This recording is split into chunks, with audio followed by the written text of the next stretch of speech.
Boa tarde, gente. Tudo bem com vocês? Bora agora entender um pouquinho sobre o sistema urinário, como é a conformação dele, quais são as estruturas de órgãos que formam e, a posterior, entender qual é o funcionamento, como que esse aparelho todo funciona, certo? Então, o sistema urinário ele é extremamente importante para a homeostasia do corpo. Ele é um sistema pequeno, relacionado com outros sistemas, entretanto, ele tem uma função gigantesca para manter os sistemas funcionando de acordo, sistemas vitais, certo? Então, o sistema urinário ele contribui para a homeostasia como? Alterando a composição, o pH, o volume e a pressão do sangue. Então, veja a importância.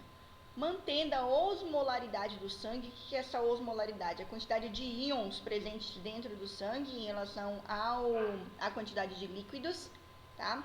Excretando resíduos e substâncias estranhas, tanto produzidas pelo corpo quanto aquelas ingeridas, drogas, medicamentos, etc. Tá?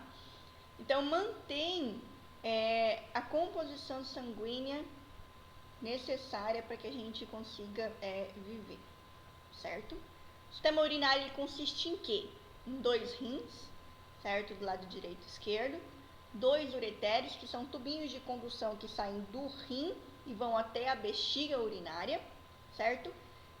E uma uretra, que também é outro tubinho, a bexiga urinária, propriamente dita, que é um reservatório, uma bexiga mesmo, que vai se encher reservando essa urina temporariamente, e um outro tubinho que parte da bexiga até o meio externo, que vai conduzir a urina até ser eliminada, certo? Muito bem.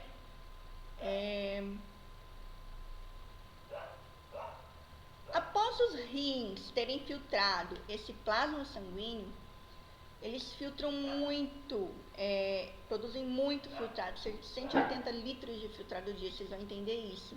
Boa parte disso é totalmente reabsorvida, 99% dessa água filtrada, esse plasma filtrado, ele é reabsorvido e volta de novo para o sangue. Tá? E o restante dele, cerca de 2 litros mais ou menos diário, que constituem a urina, certo? E vão passar aí por ureteres, bexiga urinária, até ser excretado pela uretra. Nefrologia é o estudo científico da anatomia, fisiologia e patologia dos rins. Logo, a medicina que trata o sistema urinário feminino, masculino, o sistema genital masculino se chama urologia e o médico urologista. Muito bem. Então, aqui é uma imagem de como é formado esse sistema. Então, vocês podem observar aqui os 2 rins, um ao lado do outro, 2 tubinhos de condução de cada rim, que são os ureteres, indo até essa estruturinha aqui, ó, que é a bexiga urinária, e partindo da bexiga urinária, outro tubinho de condução que vai até o meio externo, que é a uretra. Então, estes são os órgãos que compõem o sistema urinário, tá? Qual que é a função do sistema urinário por um todo, certo? Por um todo, basicamente, essas 4 funções, gente. Tá? Primeiro, regular o volume e a composição do sangue, ajudar a regular a pressão arterial, sintetizar a glicose, liberar um hormônio chamado eritropoetina, participar na síntese de vitamina D e eliminação de resíduos pela formação da urina. Quem faz isso daqui são os rins, tá? Que a gente vai ver aqui separado um de cada vez. Posteriormente, os ureteres vão transportar essa urina do rim para a bexiga urinária armazena ela temporariamente e a uretra conduz e elimina a urina para fora do corpo. Ok? Então, isso aqui são funções gerais do sistema urinário. E agora a gente vai ver aqui em cor de rosa as funções dos rins. Ok? Vou pegar uma ponteirinha aqui. Muito bem, então, primeira função dos rins, regulação da composição iônica, tá? Como assim? Então, a quantidade de íons que estão presentes no nosso sangue. Que íons são esses? Íons de sódio, potássio, cálcio, cloreto, fosfato, que vocês estão cansados de estudar e de escutar o nome de alguns deles. Regulação do pH sanguíneo. Como assim? Através de alguns tampões e alguns íons também, como o hidrogênio, o H+, e o bicarbonato, o CO-, tá? Como assim? Quanto mais íons H+ no sangue, mais ácido esse sangue se torna. Quanto mais íons de bicarbonato no sangue, mais básico. Então, se o sangue está muito ácido, o rim vai eliminar mais H+, certo? E manter bicarbonato. Se ele está muito básico, ele elimina mais bicarbonato e mantém H+, fazendo um feedback para controlar esse pH sanguíneo. Muito bem. Regular o volume do sangue, tá? Como assim, gente? O rim está filtrando o sangue, certo? Nesse sangue tem plasma, tem líquido. E esse líquido, a gente está introduzindo líquido toda hora no corpo. E esse líquido que a gente introduz não pode ficar totalmente retido dentro do corpo, porque quanto mais líquido no corpo, nossa pressão, ó, sobe. Então a gente precisa eliminar isso daí e manter um volume constante de líquido neste sangue. Então quem vai eliminar isso daí são os rins e manter esse volume constante. Então a gente tem cerca de 4,5 a 5 litros de sangue, certo? Variando de acordo com estatura, massa corpórea, mas enfim, mais ou menos essa é a média, tá? Próxima função, regular a pressão arterial. Como assim regular a pressão arterial? Se eu estou regulando aqui, ó, o volume sanguíneo, eu estou regulando a pressão arterial, certo? Se eu mantenho esse volume, consequentemente, eu também estou regulando a pressão arterial. Como eu falei, o volume subindo, pressão sobe, o volume cai, pressão cai. Além disso, os rins, eles secretam uma enzima chamada de renina, certo? E essa enzima, ela vai ativar uma via chamada renina-angiotensina-aldosterona. A gente vai ver mais pra frente um pouquinho no outro vídeo, certo? E essas enzimas e hormônios, elas controlam vasoconstrição e dilatação dos capilares lá no rim, aumentando, diminuindo o fluxo de sangue que está indo para ele filtrar, certo? Então, através disso também vai ajudar na eliminação e na manutenção da pressão arterial. Outra função, manutenção da osmolaridade do sangue, ou seja, a quantidade de íons e líquido necessária no sangue, tá? Então, ele que vai controlar essa quantidade de soluto e solvente no sangue para ter uma osmolaridade, uma quantidade de íons adequada no sangue. Produção de hormônios, certo? A gente vai produzir o calcitrol, ou seja, a gente vai, na verdade, ativar a vitamina D, da forma ativa da vitamina D, que é o calcitrol, vai produzir um hormônio chamado de eritrócitos, hemácias, poetina, certo? Poese, de formação, um hormônio que vai estimular a formação das células sanguíneas, tá? Então, ele está aí, ó, participando também no sistema cardiovascular. Outra função, regulação da concentração sanguínea de glicose. Assim como o fígado, os rins, eles também têm uma via de síntese glicogênica. Ou seja, eles produzem o glicogênio, quebram a glicose e mantêm o nível de glicose sanguíneo, tal como o fígado, ok?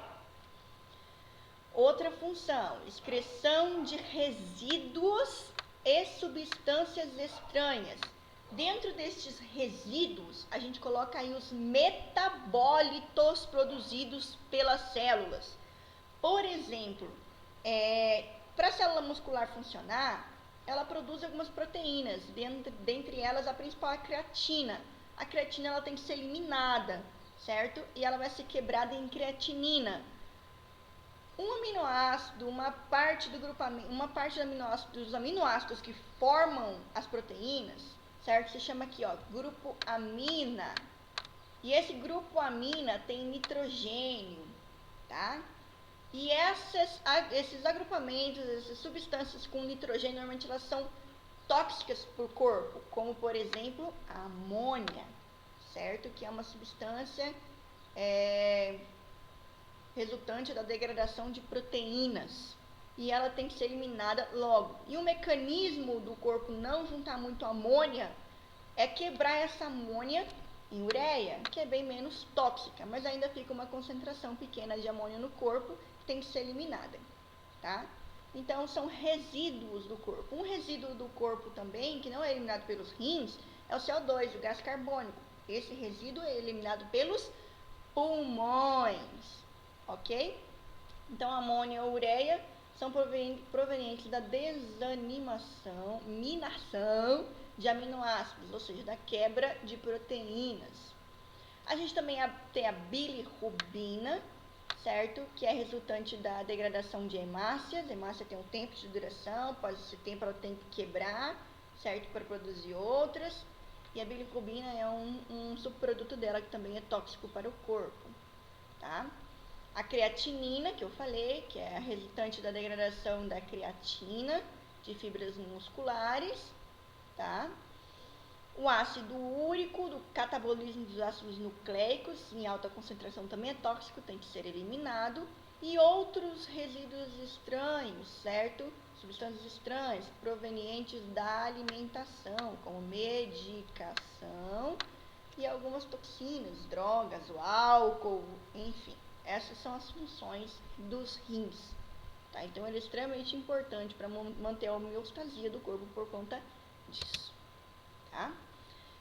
E onde eles estão, como eles se situam, qual que é a posição deles, qual que é a forma deles. Então, os rins são órgãos pares, pequenos, certo? Uma coloração castanha avermelhada, localizados imediatamente à linha da cintura, aquele ossinho aqui que vocês conseguem relar, certo? Que parece uma crista, que é a cintura pélvica ali, entre o peritônio e a parede posterior do abdômen. Ele é considerado retroperitoneal por isso. Os órgãos do aparelho digestivo, eles são cobertos por uma membrana chamada de peritônio e os rins ficam atrás dela. Por isso, retroperitoneal. E eles ficam na altura, gente, da terceira vértebra lombar, da última vértebra torácica à terceira vértebra lombar, parcialmente protegidos pelas duas últimas costelas, que são a 10ª e a 12ª costelas, que são consideradas flutuantes, tá? Por isso, vocês vão ver depois que o rim ele tem outras proteções, que como ele não está protegido por essa caixa torácica, ele precisa estar, como ele é um órgão vital, certo? Ele precisa estar melhor protegido, porque ele está parcialmente protegido pelos ossos. O rim direito é ligeiramente mais baixo por conta da posição do fígado do lado direito, certo? O rim adulto ele é consideravelmente pequeno, entre 10 a 12 centímetros de comprimento, 5 a 7 de largura e 3 de espessura, certo? Possui uma massa de 135 a 150 gramas, isso varia aí entre homem e mulher, certo? A margem medial é côncava, certo? Ou seja, essa parte aqui, ó, voltada para o centro, que a margem medial é côncava, voltada para a coluna vertebral, e dessa partezinha, parece um feijãozinho o rim, né? E dessa partezinha, bem no miolo dele aqui, ó, nós temos um local chamado hilo renal. E é desse local que partem, saem ou entram as estruturas nos rins. Que estruturas são essas? Artéria renal, veia renal, certo? Vasos linfáticos e nervos. E ureter, os ureteres, ok? Então, além do rim ser parcialmente também protegido pelas costelas, duas últimas costelas, ele tem uma outra proteção, porque não é totalmente protegido, que são os envoltórios. Ele é envolvido pela cápsula fibrosa, pela cápsula adiposa e pela face renal, que a gente viu na imagem a seguir. Muito bem, então aqui está um corte transverso, certo? Mostrando a posição dos rins. Tem essa diferença de tamanho por conta de um estar mais baixo que o outro, ok? E vejam, gente, que ao redor desse rim tem um tecido aqui, ó, mais amarelinho, cheio de bolotinhos. Então, tem uma fina camada aqui ao redor, certo? Que é a cápsula fibrosa, e ele é totalmente envolvido por gordura. E essa gordura que envolve os rins, que é a cápsula adiposa, confere uma proteção melhor contra choques mecânicos para este órgão, ok? Então aqui está mostrando que ele está a nível aqui, ó, de L2, tá, da lombar. Muito bem. O fígado ocupando espaço do lado direito, por isso essa alteração de posição de um lado para outro. E aqui um corte sagital, cortando o corpo em dois lados, direito e esquerdo. A gente consegue observar aqui, ó, tudo, ó. Então, isso aqui tudo é cápsula adiposa, gordura que envolve o rim. E essa camadinha branquinha fina aqui, ó, ao redor dele é a cápsula fibrosa, que envolve intimamente. E ainda tem a fáscia, que é uma camada que envolve essa gordura aqui ao redor do rim. Ok? Então, essas são as camadas que protegem o rim e a localização dele em relação ao corpo. Muito bem. E quais são as estruturas internas de um rim? Tá? Então, olhando a imagem aí, a gente consegue ver que ele é todo desenhadinho bonitinho. E, basicamente, ele tem uma cor mais escurinha dentro e uma cor mais clara fora. Certo? Essa cor aqui, ó, mais clara fora, se chama córtex renal. Tá? Córtex vem do latim que significa casca. Então, é a casca do rim, é a parte externa do rim. Certo?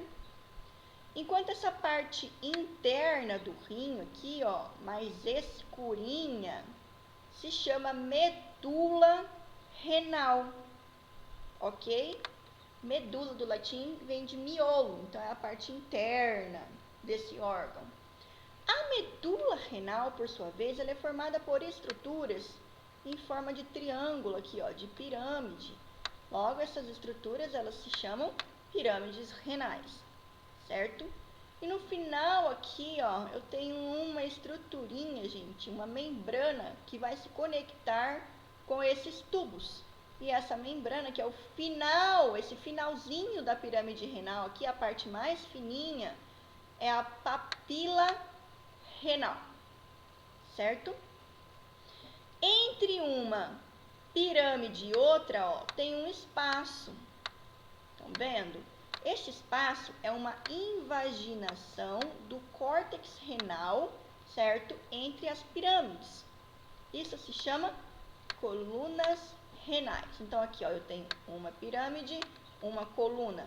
Uma pirâmide, uma coluna. Uma pirâmide, outra coluna. Certo? No final da papila renal, então do ápice da pirâmide, aqui já produziu a urina, certo? Filtrado, já reabsorveu, produziu a urina, que a gente vai entender depois como acontece isso. E aí vai desembocar como um funil em tubos, certo? E os primeiros tubos aqui na pontinha dessa pirâmide são os cálices renais menores, tá? Então, esses cálices renais menores, a gente tem uma quantidade de 8 a 18 cálices. Eles vão se unir, ó, então aqui eu tenho 1, 2, 3, e eu formei uma área em comum aqui, ó. Eles vão se unir formando os cálices renais maiores. A gente tem de 2 a 3 cálices renais maiores do rim. Os maiores, por sua vez, vão unir-se e formar uma estrutura única aqui no centro do rim, mais dilatada. Essa estrutura é que vai coletar toda a urina, certo? E ela se chama pelve renal. Essa pelve renal se afunila e vai sair do rim formando um tubinho, que é o ureter, certo? Esse espaço aqui, ó, que tem dentro do rim aqui, se chama seio renal. Ok? Então, essas são as estruturas internas que compõem o rim. Muito bem. O rim, gente, se ele filtra o sangue, ele tem que ser extremamente, muito bem vascularizado. Ok? Então, eu tenho uma artéria principal que está chegando para cada rim. Essa artéria principal é a artéria renal, que está aqui em cima, ó. Então, essa aqui é a primeira. A artéria renal. Então, a artéria renal, ela vai se ramificar, ó, a primeira ramificação dela, formando as artérias segmentares, tá? Segmentares. As artérias segmentares, elas vão passar aqui, ó, entre as colunas, vão se ramificar. Então, elas estão se ramificando novamente, ó, e entrando nas colunas deste rim. E essas ramificações são as artérias interlobares. Olha aqui elas aqui, ó, as artérias interlobares. Essas artérias interlobares fazem uma curva e contornam a parte da base da pirâmide, certo? Formando as artérias arqueadas. Das artérias arqueadas saem ramificações para o córtex mais fininhas, certo? Essas ramificações depois vão se afunilar mais, certo? E vão envolver toda essa estrutura aqui, ó, que eu estou circundando, que é o néfron, tá? Então, essas artérias que a gente está vendo nessa posição são as artérias interiobulares, certo? Que estão se ramificando para o córtex. Daí eu tenho mais ramificações, mais fininhas, de arteríolas, que vão chegar até uma estrutura do néfron, certo? Que é o corpúsculo, que é o glomero. Essa arteríola aqui, ó, é a arteríola eferente. Aferente, gente, com primeira letra do alfabeto. Então, elas que estão mandando o sangue aqui para o néfron, certo? Dentro aqui, gente, dessas bolinhas, tem um emaranhado de capilar, que é bem poroso, bem fenestrado, que vai deixar vazar o plasma, certo? Que são os glomérulos, ou capilares glomerulares, ok? Saindo dele, a gente tem uma outra arteríola, que é a eferente, que vem depois, certo? E aí sim, essa daí vai se tornar também a nível de capilar, para fazer as trocas com esse tecido, mantendo ele nutrido e etc., que são os capilares peritubulares. E esses capilares, têm a função de reabsorver boa parte reabsorver esses íons, certo? Que foram filtrados em excesso no rim e mandar de volta isso para o sangue, ok? Muito bem. Então, o sangue vem, ele tem que voltar basicamente pelas mesmas vias. Então, eu tive aqui as artérias interlobulares, interiobulares. Agora eu tenho as veias interiobulares. Aqui eu tenho as arqueadas, artérias e veias. Aqui as artérias interiobar, certo? Então, elas vão voltar pelo mesmo caminho até sair pela veia renal, desembocando lá na veia cava inferior, ok? Então, esse é o caminho do suprimento sanguíneo nos rins, tanto para mandar o sangue arterial, quanto ele devolver o sangue venoso. Muito bem. E os néfrons? Qual que é a estrutura dos néfrons? Certo? Os néfrons, eles sim são a unidade funcional dos rins, é ali que vai acontecer a filtragem propriamente dita do sangue, certo? Ele é composto basicamente por duas partes, uma parte que é nomeada como corpúsculo renal, depois a gente vai ver uma imagem mais bonitinha, e a outra parte que é o túbulo renal, certo? Esse corpúsculo renal é onde passa o sangue e o plasma vai ser filtrado, tá? Ele é formado por duas partes, um aglomerado de capilar emaranhadinho, uma bolinha que é o glomérulo, envolvido por uma cápsula, por uma membrana que vai captar esse filtrado, que é a cápsula glomerular ou cápsula de Bowman, certo? Daí, túbulos vão coletar este filtrado, os túbulos renais. E os túbulos renais são divididos em três partes. Então, aqui, ó, eu tenho um glomérulo. Aí eu tenho essa primeira partezinha aqui, ó, toda contorcidinha, que é o túbulo contorcido proximal. Aí eu tenho essa segunda parte, composta por dois túbulos retos, um descendente e um ascendente, que é a alça de Henle, certo? E uma última parte formada por um emaranhadinho também, que é o túbulo contorcido distal. Então, essas são as três partes que formam a parte tubular do néfron. Nós temos dois tipos de néfron, os néfrons corticais, que são a maioria, e os néfrons justamedulares. Qual é a diferença? Então, aqui ó, a gente tem um fragmento do rim, aqui uma pirâmide renal e aqui o córtex. Os néfrons corticais estão na parte superior do córtex, enquanto os justamedulares estão bem aqui, ó, no limite do córtex com a medula, ok?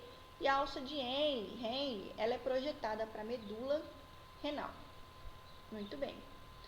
No final dos túbulos contorcidos proximais, a gente tem um outro túbulo que vai coletar esta urina, que é o dueto coletor. Então, aqui, ó, nós temos aqui, ó, um duto coletor, certo? E bem no final dele tem uma parte um pouquinho mais dilatada, que é o duto papilar, tá? Que daí vai passar daí essa urina para o cálice renal menor. Muito bem. Então, aqui a gente tem uma imagem melhorzinha, certo? Mostrando aqui, ó, que essa estrutura é um néfron, ampliando, vocês veem isto. Esta parte aqui, ó, é a parte do corpúsculo renal, enquanto isto aqui, ó, estes túbulos todos até aqui são os túbulos renais. O corpúsculo renal é formado por glomérulo, então esses capilares internos aqui novelados, contornados por uma membrana chamada cápsula glomerular ou de Bowman, certo? Aí eu tenho um túbulo que vai coletar esse filtrado, túbulo contorcido proximal. Dois túbulos retos, um descendente e um ascendente, que formam a alça de Henle. E, por fim, outro túbulo contorcido, que é o túbulo contorcido distal. Certo? Vários néfrons, eles vão mandar o seu filtrado, a sua urina, para dutos coletores. Então, aqui eu estou emendando um, aqui tem outro, aqui tem outro, aqui tem outro. Por isso que ele é chamado de dueto coletor, certo? Então, esse daqui, ó, é um dueto coletor que está coletando a urina de vários néfrons, certo? E, por fim, a gente tem o dueto papilar. E esse dueto papilar, ele vai terminar aqui na papila renal e desembocar essa urina para os cálices renais menores. Muito bem. E aqui a gente tem uma imagem ampliada de um corpúsculo renal. Então, o corpúsculo renal é esse daqui, gente. Ó, eu tenho uma arteríola aferente mandando sangue, e ele é formado por essa estrutura aqui, ó, que é uma estrutura de um enovelado de capilar, bem fenestrado, bem cheio de porinhos, que vai filtrar o sangue, vai promover o extravasamento do plasma, e esse plasma tem que ser coletado por alguma coisa, então ele está envolto por uma membrana. Essa membrana que ele está envolto, então, é a cápsula glomerular, ou de Bowman, certo? E isso daqui forma a parte do néfron que filtra o sangue. Só que para formar urina, eu não preciso só filtrar o sangue, porque esse filtrado aí a gente produz cerca de 180 litros de filtrado dia.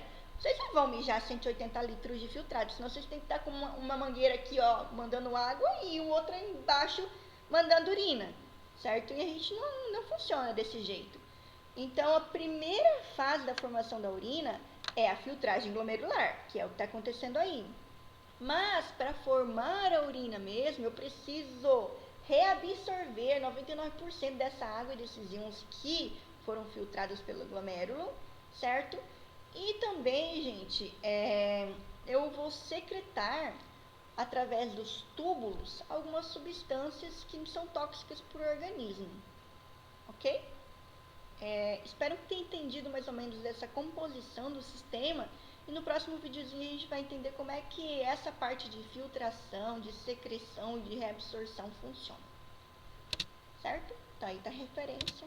Muito obrigado. Até daqui a pouco.